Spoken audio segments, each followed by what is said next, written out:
Good morning, and a warm welcome to your show, Sunny Mornings in La Jolla. I'm your host, Melissa, and it's Thursday, June 18th. You'll be interested to know, today is National Sushi Day. This delicious tradition celebrates delicate rice and fresh seafood rolled into artful bites, tracing roots to ancient Southeast Asian preservation methods and evolving in Japan into the elegant cuisine we adore today. Share a roll with friends, explore a new sushi spot, or try making your own at home, a playful invite to celebrate. So now you know. And now, it's time for the Surf Report. Thursday in La Jolla. This morning it's looking clean with waves around 4 to 6 feet. Conditions will shift to fair by 8 a.m., then become choppy as winds pick up to onshore at 7 miles per hour by 10 a.m. Expect choppy waves to continue through the afternoon, with heights dropping slightly to 4 to 5 feet. Best time to ride is at 6 a.m. with the 0-foot low tide, when the west-southwest swell is 2.5 feet at 16 seconds, and the onshore wind is 2 miles per hour. The nearshore buoy in Scripps in La Jolla reads 70 degrees for the water temperature. Expect fair conditions with waves in the 3 to 4+ foot range on Friday, though choppy conditions develop as the day progresses. Saturday sees a slight increase in size, reaching 4 to 5 feet, but onshore winds create choppy surf by midday. Sunday maintains similar heights but offers steadier conditions, making it the most favorable day of the period. This morning, it's cloudy and it feels like 67 degrees with 5 mile per hour wind. The sunset will take place at 8:02 and it will rise again tomorrow at 5:40.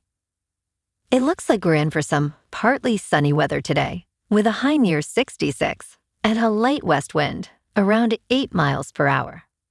If you're inland, it will hit a high of 69. Tonight, expect mostly cloudy skies with a low around 63 and a light northwest breeze around 8 miles per hour.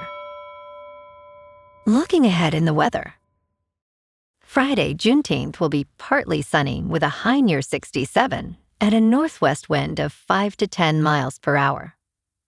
Saturday and Sunday stay mild and partly sunny with highs in the mid-60s and nights mostly in the low 60s. Monday remains mostly sunny with a high near 67 and overnight lows around 63. Bonjour, food enthusiasts.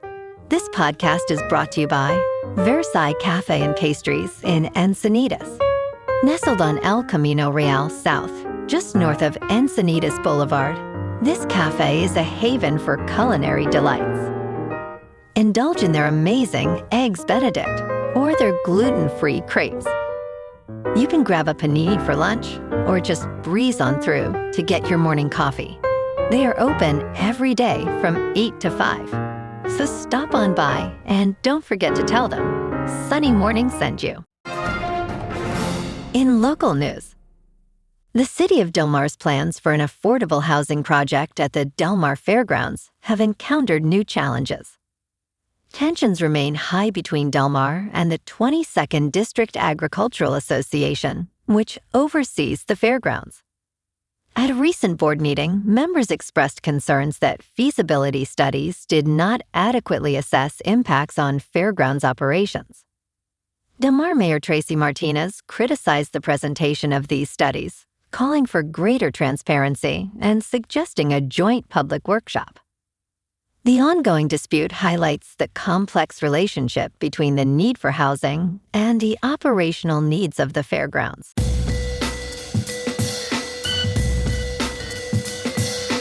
Now on to sports.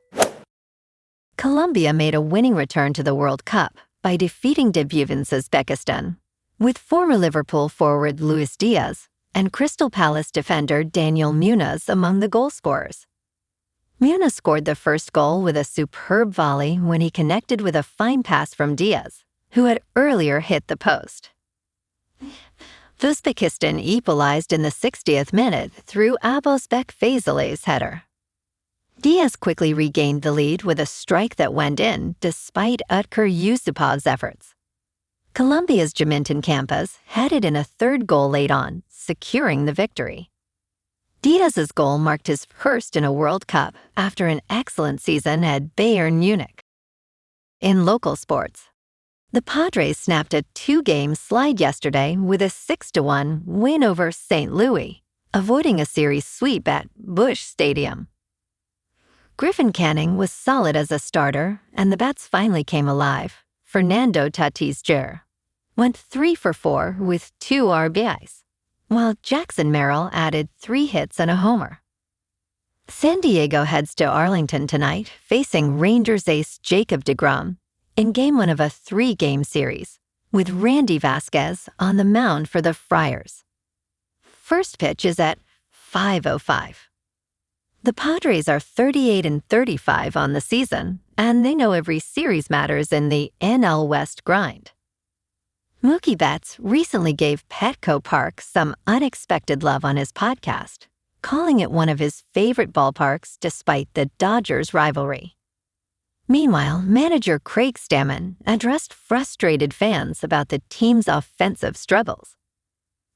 San Diego is ranked last in baseball with a team OPS of .652, and finding consistency at the plate is critical down the stretch. On the football side, the Chargers wrapped up minicamp Wednesday, with Justin Herbert making real progress. Herbert threw in team drills for the first time since late May and looked sharp in 7-on-7 work. The Bolts have one final session Thursday before a 5+ week break before training camp. In top news, the United States Department of Agriculture, USDA, says that 700,000 individuals were removed from the Supplemental Nutrition Assistance Program, SNAP. This follows a crackdown on alleged food stamp benefit fraud by the Trump administration. Last week, the USDA and officials in Ohio announced a takedown of fraudulent SNAP retailers, issuing violation notices to 19 businesses. Despite studies showing that SNAP fraud is rare, Republican Senator Rick Scott introduced the SNAP Fraud Reporting Act on June 10th. The bill would require states to submit comprehensive fraud data. Senator Scott emphasized the need to create a pathway to identify fraud to protect taxpayers. In business news, the Securities and Exchange Commission is generally regarded as one of the smartest, toughest agencies in Washington. However, tough enforcement is not a hallmark of the Trump administration, which has substantially cut the SEC's budget and staffing. As a result, the SEC is bringing fewer enforcement actions. In fiscal year 2025, the SEC filed 30% fewer standalone enforcement actions than in fiscal year 2024, and stopped bringing certain types of enforcement cases, such as those under the Foreign Corrupt Practices Act.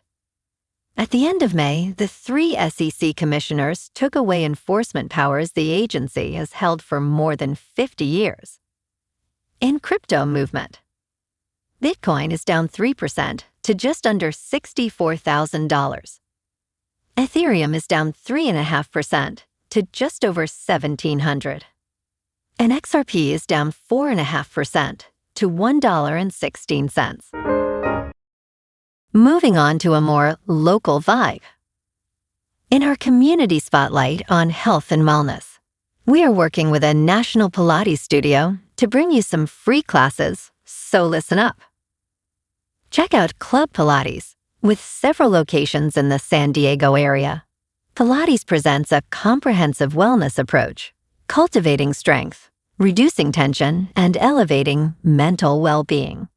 Scientific research affirms its benefits. So now you can check out Club Pilates for a free class, with locations in Encinitas, Solana Beach, Oceanside, La Jolla, and more. Just be sure to tell them Sunny Morning sent you by. And now, back to the show.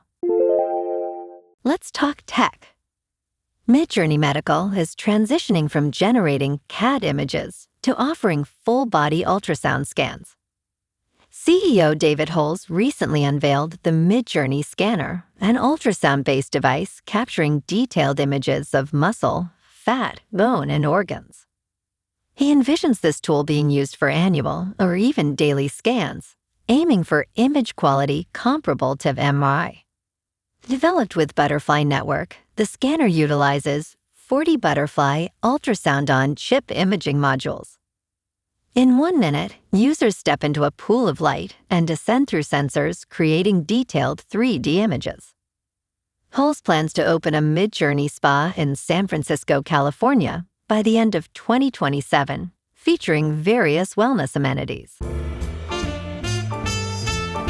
And in entertainment news, Bowen Yang's departure from Saturday Night Live could have marked another chapter in the show's long history of cast changes. However, the circumstances surrounding his exit revealed the reason the institution has survived for more than 50 years. After 7 seasons, Yang prepared to leave following season 50. In his mind, Saturday Night Live was in a great place without him. Then Lorne Michaels called, asking Yang to remain for part of season 51 and help guide new talent. This moment highlights how the show's longevity relies on each generation passing knowledge to the next. Yang's request transformed his final season into a mentoring role, emphasizing the importance of institutional memory. Well, alrighty folks, it's time for the quote of the day. And today, our quote comes from the American author and humorist James Thurber. And he said, "Humor is emotional chaos remembered in tranquility." And that's a wrap for this morning. You can check out our Instagram, YouTube, and TikTok for some captivating aerial videos with local news and the surf reports. Have an amazing day, my good friends. We'll see you tomorrow with another episode of Sunny Mornings in La Jolla.